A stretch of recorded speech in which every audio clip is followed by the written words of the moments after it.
Selamat siang sahabat dan pemirsa Bali Aman dimanapun berada.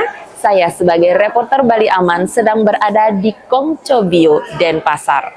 Dan kali ini saya sedang ditemani oleh Ketua Matakin Majelis Agama Konghucu.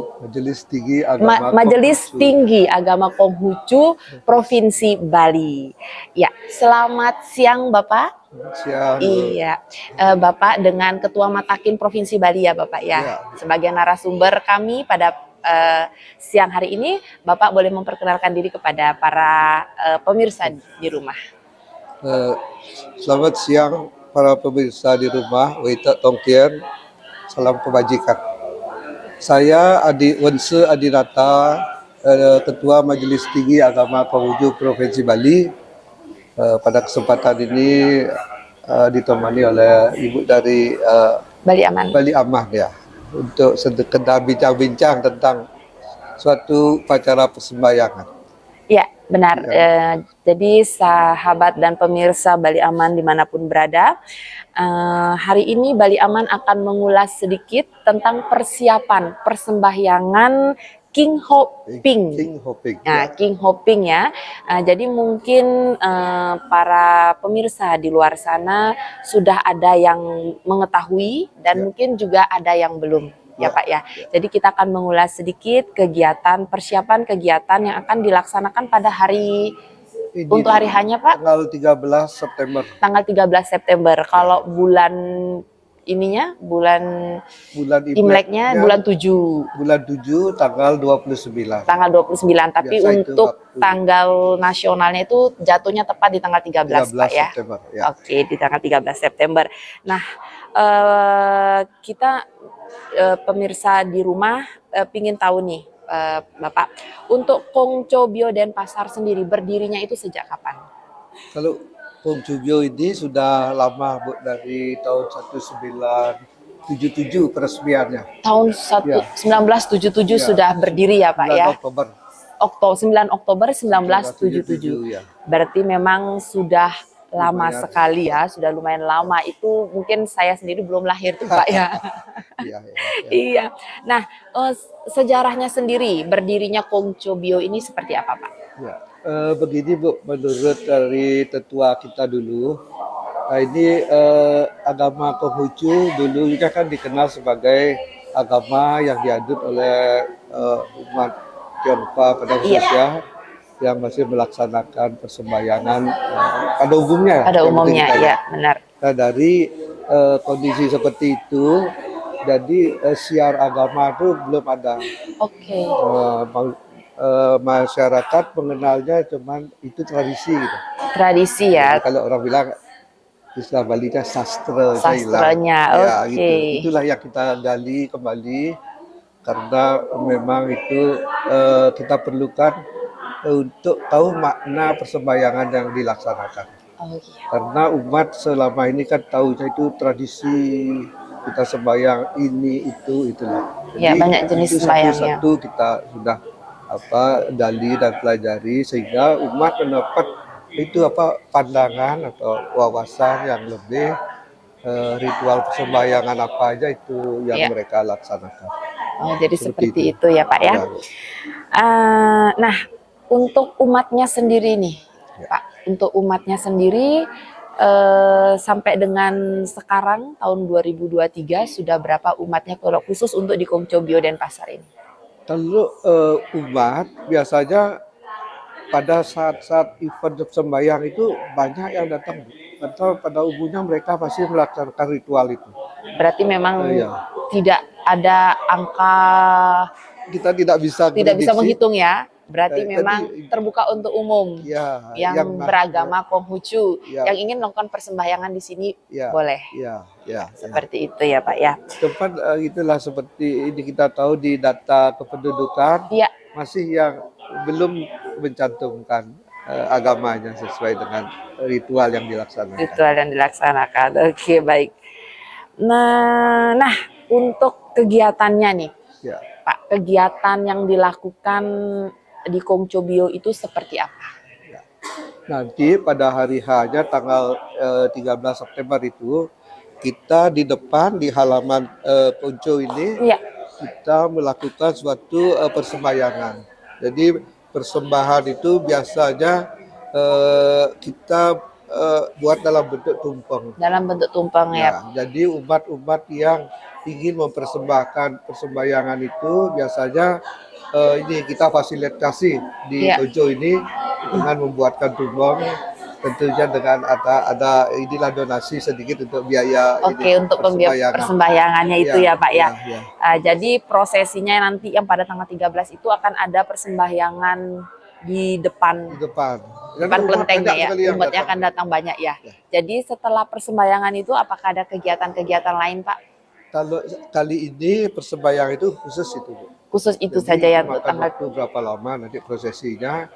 Biasanya setelah persembahyangan selesai, nanti semua sembahyangan itu banyak yang berebut lah anak-anak gitu. Oh, Jadi berarti makanya, seperti seru ya Pak ya, nanti akan seru makanya ya. disebutkan itu sembahyang rebutan gitu. Oh, Biasanya sembahyang rebutan. selesai upacara mereka berebut baik tua muda Baik itu. tua dan muda.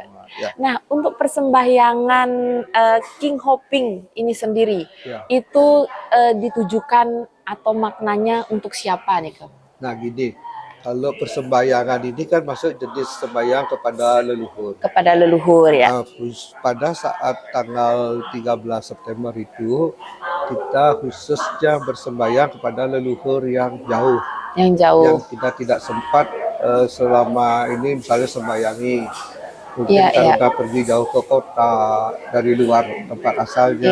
Iya. Kemudian sudah hubungan keluarga juga jarang berkunjung begitu.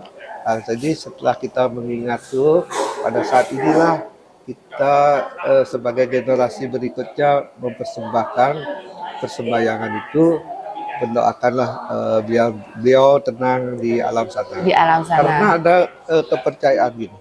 Nanti pada bulan 7 ini, bulan 7 Imlek, itu suasana alam itu kan secara diskala itu jadi banyak aura yinnya. Aura yin atau Yin aura skalanya hitam gitu ya Pak ya. Ya sudah di situ jadi ini memang dunianya gitu. mereka ya. Waktunya para mereka itu untuk mungkin waktunya mereka keluar gitu ya Pak ya untuk ini ya. Dan kita menganggap di dunia nyata ini kan sifatnya yin yang tuh. Yin yang betul. Itu yin, jadi kita sembayangin untuk membuat suasana harmonis.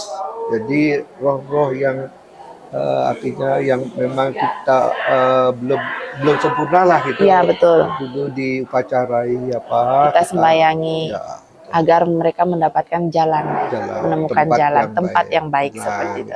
Oh, jadi maknanya seperti itu ya, Pak ya. Jadi kita selain hanya mendoakan para leluhur kita juga mendoakan leluhur-leluhur yang mungkin kalau untuk orang Bali ya sendiri seperti saya atau kita yang biasanya mengenal pihak perempuan itu nikah ke rumah suami. Nah, jadi kita kan mungkin belum ada waktu, tidak sempat untuk melakukan pulang sembahyang ke rumah Bajang gitu ya. Jadi pada hari ini, pada hari H-nya nanti ini, itu kesempatan buat kita untuk mempersembahkan kepada para leluhur di rumah kita, memberikan mereka persembahan atau mendoakan mereka untuk datang ya pada hari H itu ya. Jadi seperti itu. Sarananya tumpeng. Persembahan seperti itu. Oke, jadi ini kan umum. Iya. Untuk arwah umum kita. Arwah umum juga. Nah, khusus untuk di keluarga. Itu tanggal 15 Imleknya. Kalau kita kemarin tanggal 30 Agustus. 30 Agustus sudah dilakukan. Di rumah. Biasanya kan seperti ini ya mungkin saudara umat Hindu itu kan ada meranjang. Kalau di penghujung punya rumah abu. Rumah abu, iya saya tahu rumah abu benar. Semua Imlek maksudnya. Ya, tanggal 15 bulan 7 Imlek. Itu mereka sembahyang. Sembahyang di rumah abu yang ada di rumah masing-masing. Leluhur khususnya orang tua, kakek nenek yang sudah turun dan langsung itu. Iya. Tanggal 15-nya. Oh, Sekarang tanggal 29 bulan 7 itu secara umum secara umumnya berarti semua bersama-sama. berkumpul di Ya. Kelenteng. Jadi pada tanggal 15 bulan 7 tahun Imlek yang tepatnya jatuh pada tanggal 30 Agustus kemarin ya Pak ya.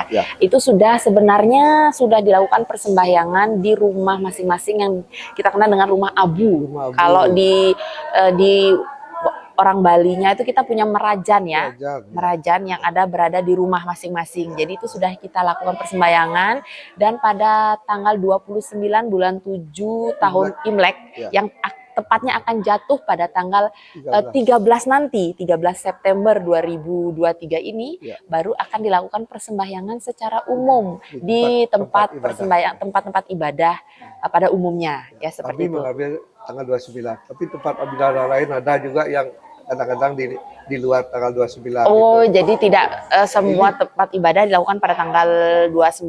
Ya.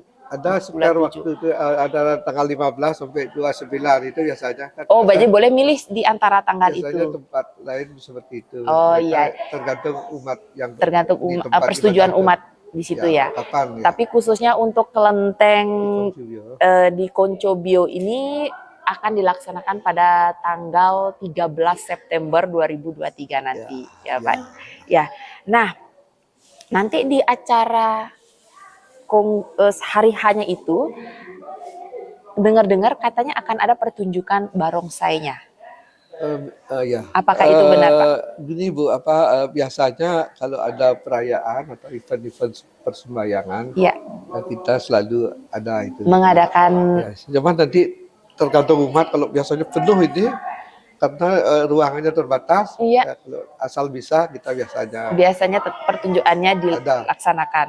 Ada liong, ada barongsai. Nah, kebetulan Nah untuk maknanya sendiri itu Pak. Inilah itu kan ada sebenarnya kalau dari sudut pandang Konghucu. Itu kan ada barongsai itu, Bu. Nah, itu ya Bu, di belakang gambar Nabi itu. Kan ada binatang suci namanya kilin. Kilin itu pertanda atau tanda-tanda sebelum Nabi lahir itu muncul. Oh, itu seperti menandakan akan muncul orang besar itu loh. Kalau kami di Konghucu kan Nabi akan lahir, ini munculnya Nabi Kongcu. Iya, Nabi Kongcu. Iya, benar. Muncul kilin dengan membawa kitab itu Bu, yang itu kitab Kumala yang kemudian jadi kitab suci agama Konghucu juga. Suci agama Konghucu. Jadi pemirsa Bali Aman yang berada dimanapun, mungkin di belakang kami ada Nabi Nabi Kongcu. Nabi Kongcu yang kalau agamanya namanya Konghucu, yang dibawakan oleh Nabi Kongcu. Jadi sebelum Nabi Kongcu itu hadir di dunia, sebelumnya tuh ibunya penerangan, didatangi oleh binatang kilin ini binatang menyemburkan kitab Kumala itu. Kitab Kumala itu yang dibawakan oleh Nabi Kongcu menyebarkan jadi kitab suci agama Konghucu. Jadi seperti itu pemirsa Bali Aman dimanapun berada. Jadi, dengar-dengar nih Pak, untuk barongsainya sendiri ini yang akan tampil nanti ya di di Konco Bio Denpasar ini mendapatkan prestasi seperti itu. Nah, ini gimana ceritanya nih Pak? Jadi Bu, waktu ini tanggal berapa itu tepatnya? Kira-kira mungkin 2 minggu yang lalu ada seleksi untuk tampil di PON. Yang nantinya ini barongsai sama liong itu katanya akan dijadikan bagian dari bagian olahraga yang dipertandingkan. Nah, sekarang kemarin ini kan ada Sono Indonesia Barat, Tengah, Timur. Nah, itu kan dipertandingkan. Nanti wakil-wakil juara itu akan dipertandingkan dalam PON. Nah, jadi sementara kita lolos ya, dapat karena juara ya Pak, yang dapat nanti akan naik ke tingkat nasional. dapat Wah, kupon tuh nanti. wah selamat Nanti kalau begitu terima ini. kasih ya, ini anak-anak luar biasa. Anak-anaknya luar Semangat biasa sekali. ini, semangat sekali ya. Ya. Jadi selamat dan semoga di tingkat nasional pun tetap mendapatkan prestasi yang baik ya Pak ya. Iya. Bila perlu mendapatkan juara satu ya nanti. Pak, seperti itu. Ya Bapak Wangsa Adinata selaku juga Ketua Matakin Provinsi Bali, adakah harapan yang mau disampaikan untuk acara nanti ini? Ya. Jadi begini Bu, sesuai dengan makna ritual persembayangan yang kita akan lakukan, di mana kita berusaha membuat dunia ini harmonis. Iya. Jadi bukan saja dalam urusan persembayangan, karena waktu itu mungkin suasana lain banyak roh yang bisa dicapai ke dunia.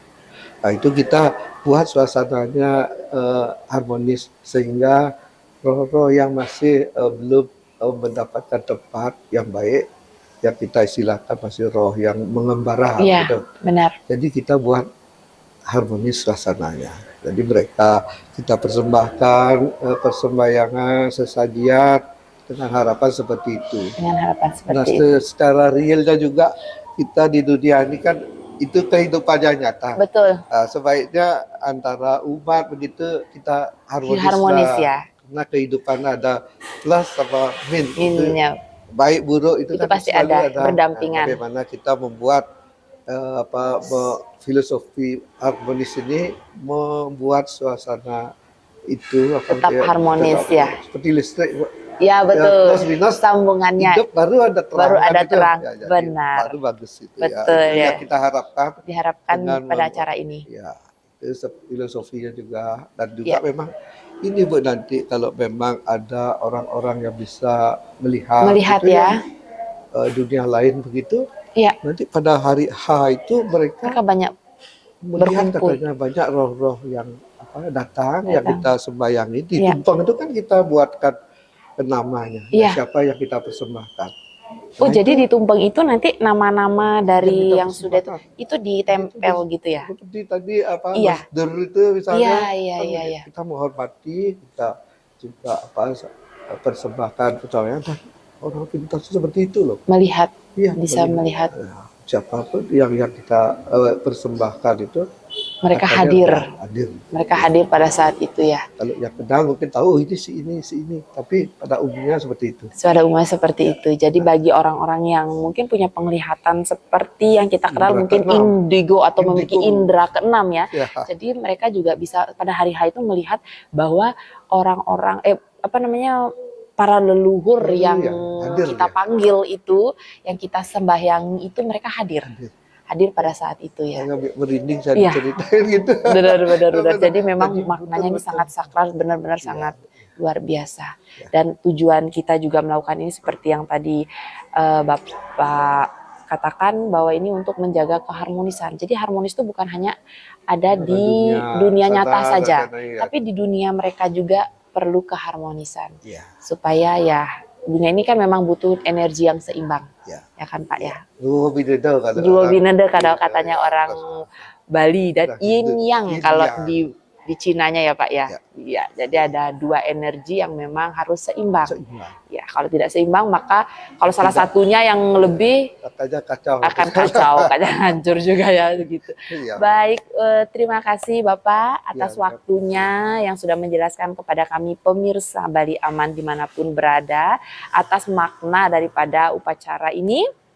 Terima kasih sudah menjelaskan kepada kami dan dari kami doakan semoga acaranya bisa berjalan dengan lancar dan sukses. Ya, terima kasih pemirsa untuk perhatiannya. Semoga ada tambahan wawasan sedikit tentang persembayangan King Hoping ini. Iya, terima kasih. Ya baik Bapak, silakan. ya, Jawan itu. Jadi nanti kalau sempat hadirlah tanggal 13 September ya. Di sini ramai nanti. Di Kungcubio dan Pasar. Jadi Ya. boleh datang untuk menyaksikan acara ini. Baik pemirsa, terima kasih sudah menyaksikan ulasan kami pada hari ini dan sampai jumpa di acara selanjutnya. Terima kasih. Ya, terima kasih Bapak.